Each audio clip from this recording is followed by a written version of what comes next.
Today I will discuss a reflection of light. আজি আমি পোহৰৰ প্ৰতিসংখ্য বিষয়ে আলোচনা কৰিম। প্ৰতিসংখ্যৰ পৰিঘটনা আমি সদায় দৈনিক দেখি আছোঁ। তাৰ এটা এক্সাম্পল হ'ল কি জাষ্ট আমি গ্লাছ এটাত পানী ল'লোঁ, ফিল আপ কৰি ল'লোঁ, এডাল কাঠ পেঞ্চিল, ইয়াৰ ডাইৰেকশ্যনটো আৰু পানীৰ মাজত ডাইৰেকশ্যনটো, এইটো দুটা ডাইৰেকশ্যন হয়, চেঞ্জ অফ ডাইৰেকশ্যন। এইটো এই ওপৰ অংশটো এইটো ৰেয়াৰ মিডিয়াম হয় আৰু এইটো পানীৰ যিটো মাধ্যম সেইটো ডেঞ্চাৰ মিডিয়াম বুলি কোৱা হয়। গতিকে এইটো হ'ল কি ওপৰৰ পাৰ্ট, এইটো হ'ল কি তলৰ পাৰ্ট, এইফালে আৰু এইফালে। ইয়াত তোমালোকে নিজে চাব পাৰা, এইটো is a change of the direction of light, পোহৰৰ এই পৰিঘটনাটো দুটা মাধ্যমত যিটো পোহৰৰ বক্ৰতাটো হৈছে চেঞ্জ অফ ডাইৰেকশ্যন, পৰিৱৰ্তন হৈছে। সেই পৰিৱৰ্তনটো বায়ুমণ্ডলীয়তো পোৱা যায়।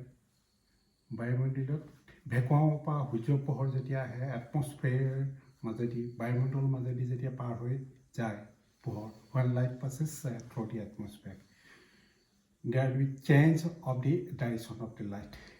পোহৰৰ এনেকৈ দিশৰ পৰিৱৰ্তন হয়। ঠিক তেনেধৰণে পোহৰবিলাক প্ৰিজমৰ মাজেদি যে গ'লে সিহঁতৰ দিশৰ পৰিৱৰ্তন হয়, লেন্সৰ মাজেদি গ'লে সিহঁতৰ দিশৰ পৰিৱৰ্তন হয়। This phenomena of change of direction of light, the phenomena of change of direction of light is known as a reflection. এই পৰিঘটনাটো যিটো পোহৰৰ দিশৰ পৰিৱৰ্তন হয় সেইটোকে প্ৰতিসৰণ বুলি কোৱা হয়।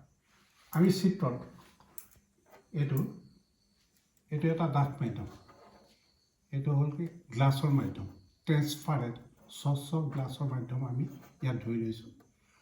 আৰু এইটো পাতল মাধ্যম, ৰেয়াৰ মিডিয়াম, পাতল মাধ্যম। ইয়াত ৰে PO is a ray, this is the ray. The PO ray hit at the point O. O is the point of incidence at the interface between the two medium. দুটা মাধ্যমৰ সন্ধিস্থলত এটা বিন্দু, বিন্দুত এই ৰশ্মিয়ে পিঅ' ৰশ্মিয়ে ইয়াত আপতিত কৰিব।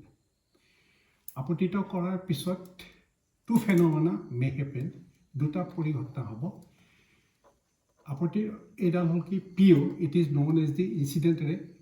This ray, when it hit, a part of it will be reflected along this rare medium, একেটা মাধ্যমত প্ৰতিফলিত হ'ব, and other part will pass through the denser medium, আৰু বাকী অংশ এই ডাঠ মাধ্যমৰ মাজেদি পাৰ হৈ যাব। এইটো when it will pass through the denser medium, that is coming from the rear medium, it will change the direction. As shown, it is shown in the figure. This change of direction between the two rays, this is incident ray, and the ray which is passing through the denser medium is known as the reflected ray. Here OR is the reflected ray, PO is the incident ray. এইটো dancer মিডিয়ামত, এইটো প্ৰতিফলিত ৰশ্মি, এইটো আপতিত ৰশ্মি। আৰু ডাঠ মাধ্যমৰ পৰা আকৌ পাতল মাধ্যমলৈ যেতিয়া পোহৰ নিৰ্গত হৈ যাব ডাঠ মাধ্যমত, when the ray of light will emerge from the denser medium to lighter medium, this ray is known as RS is known as emergent ray, নিৰ্গত ৰশ্মি বুলি কোৱা হয়। These three characteristics of the ray, that is PO, OR and RS, the three part of the ray, it forms the phenomena of a reflection. এতিয়া আমি যদি O বিন্দুত এডাল অভিলম্ব অংকন কৰোঁ, if we draw a normal at the point O, that is ON, and it is extended up to ON dash, then PON, it is the angle of incidence. PON is known angle of incidence. Already মই লিখি দিয়া আছে, PDF টো দিয়া আছে, and there's OI, it is the angle of reflection. Snell was the first scientist who proved experimentally the experiment of the reflection. So the experiment is known as the Snell's law. The law is known as the Snell law. দুটা সূত্ৰ আছে first one প্ৰথম সূত্ৰটো incident ৰে that is PO refracted ray OR and normal drawn at the point of incidence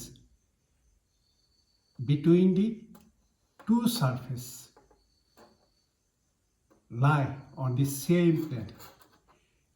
A PO ৰশ্মি এইটো আপতিত ৰশ্মি প্ৰতিখৰিত ৰশ্মি OR ৰশ্মি আৰু O বিন্দুত অংকিত অভিলম্ব একে সমতলত থাকে incident ray refracted ray and the normal drawn at the points of incidence lie at the same plane.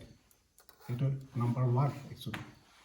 2 number hol ki that is angle of that is the angle of incidence. 2 number ya sin kun that is sin kun sin kun ratio of the angle of incidence. Ratio of the angle of incidence, that is sin I. Angle of incidence sin I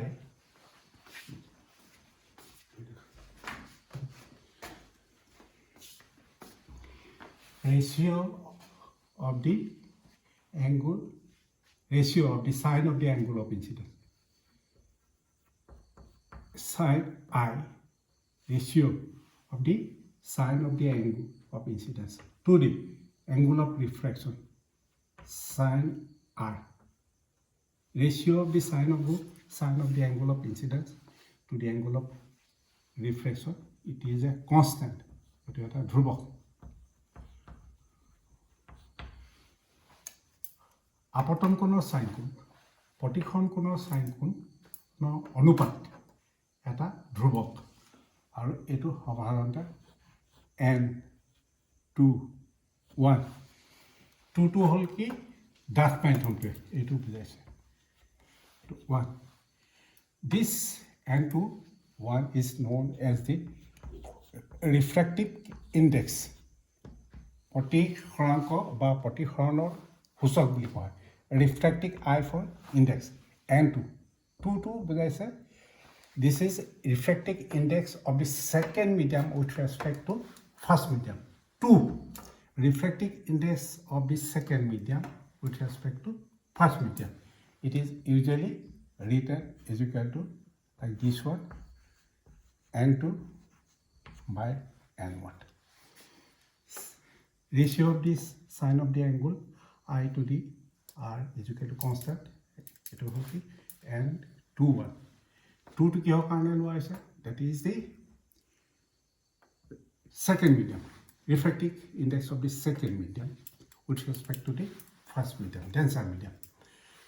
And second medium, which is denser than the first medium, it is known as the optical denser medium, or it is equal to optical density. Optical denser আলোকীয় ঘনত্ব বুলি কোৱা হয় n2 1. পোহৰ যেতিয়া পাতল মাধ্যমৰ পৰা ডাঠ মাধ্যমলৈ যায় পাতল মাধ্যমত ইয়াৰ বেগৰ পৰিমাণটো বেছি speed of light in the rare medium is greater than the speed of light in the denser medium. So at a relation cover, if c is the speed of the light, that c is inversely proportional to RI. Refractive index of পরিমাণটো যদি বেছি হয় velocity of light of পরিমাণটো কমি যাব আৰু refractive index of পরিমাণটো পাতল হলে velocity of light of পরিমাণটো বাঢ়ি যাব এটো হল কি ৰিলেশন এটো হল কি এতিয়া a n2 1 এটো it is the characteristic of the two medium. n2 1 is the characteristic It is the characteristic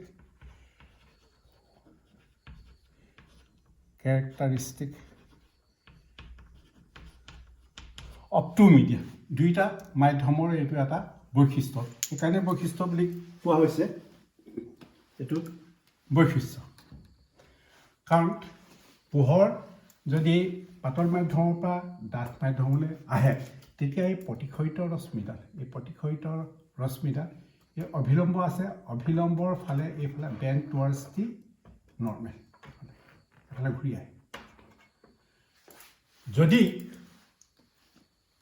প্ৰথমটো ডাঠ মাধ্যম হয় এটো যদি ডাঠ মাধ্যম হয় এটো যদি পাতল মাধ্যম হয় তেতিয়া হলে পোহৰৰ এইটো এই ৰশ্মি প্ৰতিফলিত ৰশ্মিটি এইটো নৰ্মেলৰ পৰা আঁতৰি যাব if the first medium is a denser medium or if it is a lighter medium then the ray of light will bend away as for example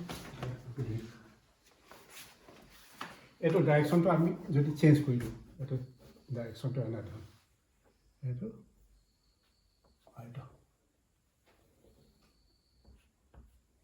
এইটো হল কি পোহৰৰ দিশটো পৰিৱৰ্তন কৰিলা এটা পৰিৱৰ্তন কৰিলা এটা আপতন কোণ ডাঠ মাধ্যমৰ পৰা পাতল মাধ্যমলৈ গ'ল ইয়াত এইটো হল কি আপতন কোণটো হ'ব আৰু এইটো হ'ব প্ৰতিসৰণ কোণটো বেছি হ'ব এইটো আপতন কোণটো সৰু হ'ব আগৰ ক্ষেত্ৰত আপতন কোণটো ডাঙৰ আছিল প্ৰতিসৰণ কোণটো সৰু আছিল এতিয়া এইটো ৰিভাৰ্স উল্টা হ'ব when the light passes from the denser medium to lighter medium very very important part eto oti proyojon hobo when the ray of light passes from the denser medium to rarer medium ডাঠ মাধ্যমৰ পৰা পাতল মাধ্যমলৈ যেতিয়া পোহৰ গতি কৰে তেতিয়া আপতন কোণৰ পৰিমাণটো প্ৰতিসৰণ কোণতকৈ সৰু যায় আপতন কোণটো যদি আকৌ বঢ়াই দিয়া হয় তেতিয়া হলে প্ৰতিসৰণৰ কোণৰ পৰিমাণ আকৌ বাঢ়ি যাব এটো ৰিভাৰ্স হে কাৰণে কৈছে